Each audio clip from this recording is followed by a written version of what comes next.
Felipe Anderson será reforço do Palmeiras a partir de julho, então bora de análise tática.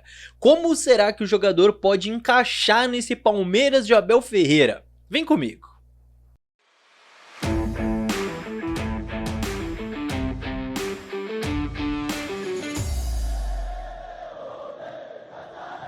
Salve, salve você que acompanha a Análise Verdão aqui no YouTube, meu nome é Leonardo Suzuki, sejam muito bem-vindos a mais um vídeo, e é mais um vídeo mesmo, porque ontem saiu o vídeo já sobre a contratação de Felipe Anderson, ele que foi anunciado de surpresa pelo Palmeiras na tarde da segunda-feira, na própria segunda noite eu já postei um vídeo pra vocês aqui, já dando a minha visão sobre a contratação, e hoje é dia da gente analisar como ele pode encaixar nesse Palmeiras de Abel Ferreira. Só o segundo vídeo sobre Felipe Anderson, de outros que virão ainda e de muitas análises que estão saindo aqui no canal. Tô produzindo bastante conteúdo pra vocês, então se você curte esse tipo de análise que trata o Palmeiras com mais profundidade, com mais embasamento, busca olhar para o que acontece dentro das quatro linhas, então inscreva-se aqui no canal porque é de graça e aí você já fica por dentro de todos os próximos conteúdos. Fechou?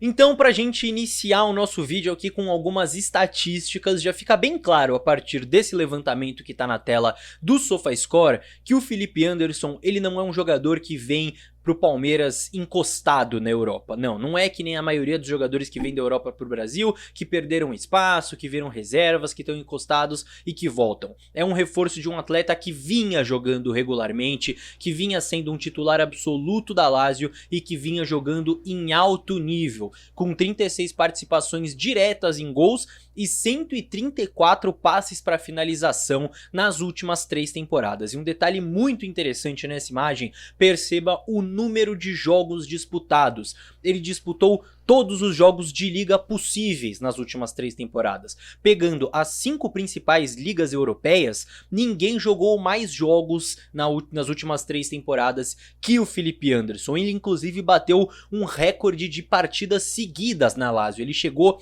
a 144 partidas seguidas pela Lazio, um recorde histórico do clube. E por que isso é tão relevante? Porque nessas últimas temporadas ele não só jogou em alto nível, tendo um bom desempenho, como ele jogou sempre. Isso é muito importante para o Palmeiras, porque aqui vai ser importante não só que ele desempenhe bem, mas que ele esteja sempre disponível para o Abel, já que a temporada é longa, que são muitas competições, enfim, muita coisa ainda pela frente. Nessas últimas temporadas pela Lazio, ele não se lesionou, não teve lesões graves que tiraram ele de uma sequência de jogos e também nem ficou suspenso, né? Nem 3 amarelinhos para perder um jogo ele perdeu.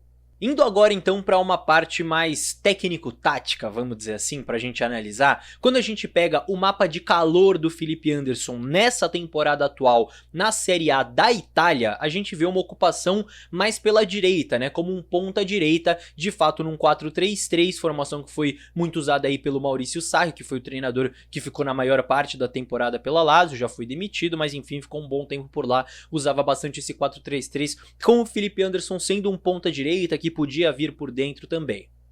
Só que assim, não só nessa temporada como em outras também, a gente viu o Felipe Anderson sendo capaz de atuar em mais de uma função ali no ataque. Então foi um ponta direita como eu mostrei nessa temporada, mas nessa mesma temporada contra o Bayern de Munique, por exemplo, num jogo pela UEFA Champions League, ele jogou como um ponta esquerda, como dá pra ver no mapa de calor. No seu jogo mais recente, contra a Salernitana, que ele fez 2 gols inclusive, pisou numa faixa mais central do campo também. E quando a gente pega o mapa de calor dele somado nas últimas 3 temporadas pela Lazio, fica bem visível essa flexibilidade, né, para atuar dentro do ataque. Então, lembrando aí no mapa de calor, quanto mais quente for a cor, né, quanto mais próximo do vermelho, mais ele teve ações com bola naquela região. Então deu para ver bem claro ali nesse mapa de calor, somando as últimas 3 temporadas, como ele fica confortável jogando pela direita, jogando pela esquerda e jogando centralizado também.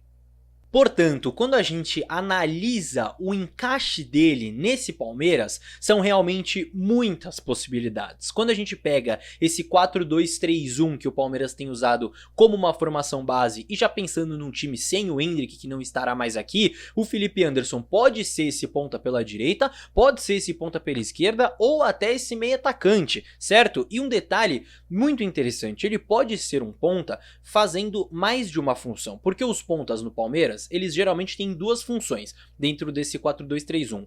Um ponta tem a função de abrir mais o campo, de ficar mais colado na linha lateral para partir para um contra um. É geralmente o ponta do lado do lateral que fica mais na saída de bola. Então quando o lateral direito fica na saída de 3, o ponta direita abre bastante. Tem uma outra função, o ponta do lado oposto, ele geralmente é um ponta que vem mais para o centro, para liberar o corredor para o outro lateral passar. Então o lateral sobe, o outro ponta vem para dentro, vira meio que um meio atacante. O Dudu, por exemplo, já fez as duas funções. E o Felipe Anderson, ele também pode fazer as duas funções. Ele pode ser um ponta que fica mais aberto, como ele também pode ser um ponta que vem por dentro como um meio atacante.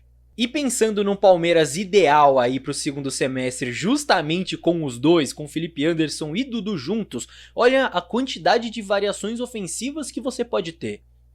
Você pode atacar com o Piquerez fazendo a saída de 3 e o Dudu aberto na esquerda, com o Veiga e o Felipe Anderson por dentro, por exemplo.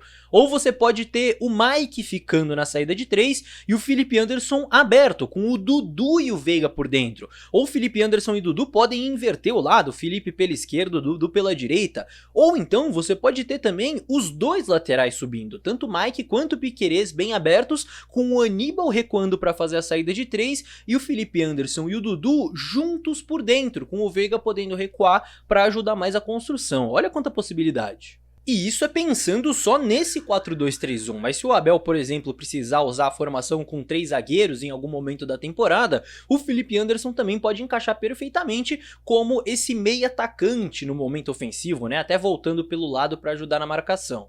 São ótimas possibilidades e claro que tudo que eu mostrei é simplesmente uma simulação de um possível time, a gente nem sabe como o Dudu vai voltar da lesão, né? A gente tem outras opções também para compor esse ataque, vai jogar claro quem tiver melhor, mas hoje dá para dizer que opção não falta pro Palmeiras aí do meio para frente.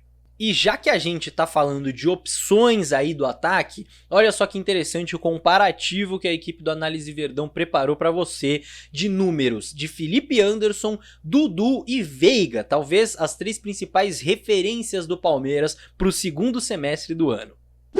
Então, um detalhe importante aqui para vocês entenderem já, são números da temporada de 2023 do ano passado, do Palmeiras, Dudu e Rafael Veiga, e do Felipe Anderson, números da temporada atual 2023-2024, não pegamos os números da temporada atual do Palmeiras porque teríamos menos jogos e o Dudu nem jogou ainda essa temporada. Então, o Dudu tem menos jogos aí na imagem porque ele lesionou no meio da temporada passada, e o Felipe Anderson tem menos jogos também que o Veiga, porque a temporada por lá não acabou e porque tem menos jogos também, o calendário lá na Itália é só um pouquinho mais organizado que aqui no Brasil, né? Mas já dá pra gente ver algumas coisas interessantes em termos de participações diretas, em termos de finalização, em termos de passes para finalização, e um dado muito legal que tem aí, os passes na direção da grande área, os passes que buscam um jogador na grande área, um dado muito interessante para observar dos 3 jogadores. Mas assim, calma com esses números, tá? Porque é muito importante eu dizer aqui, reiterar que são contextos diferentes. Porque você tem o nível de enfrentamento, né? Lá o nível de enfrentamento do Felipe Anderson era muito maior do que o de Dudu e Veiga por aqui. Você tem contexto de equipe do Felipe Anderson não ter tanta ajuda ali na Lazio, né? Guardadas as devidas proporções, quanto Dudu e Veiga por aqui que dividiam esse protagonismo no Palmeiras. Então tem toda essa questão de contexto. E uma coisa que eu falei no último vídeo é que apesar da empolgação, toda contratação é claro que tem um nível de risco, porque os jogadores são seres humanos, nada é 100% de certeza, não é porque o Felipe Anderson tem demonstrado ser um grande jogador num alto nível de enfrentamento lá na Europa, que obrigatoriamente ele vai dar super certo no Palmeiras. Mas honestamente, pelos fatos que a gente tem hoje, é um baita reforço que o Palmeiras traz, é uma baita adição a essa equipe e o Palmeiras realmente fica muito forte pro segundo semestre. Vale o seu like aqui no vídeo, vai, viu até aqui? Deixa o likezinho aí.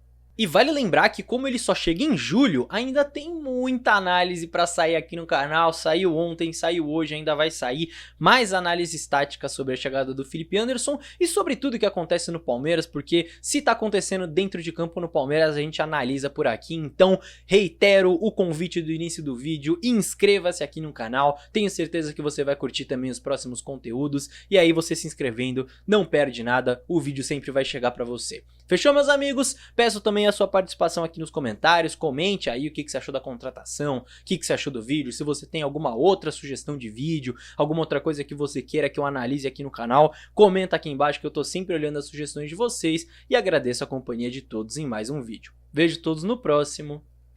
Tchau, tchau!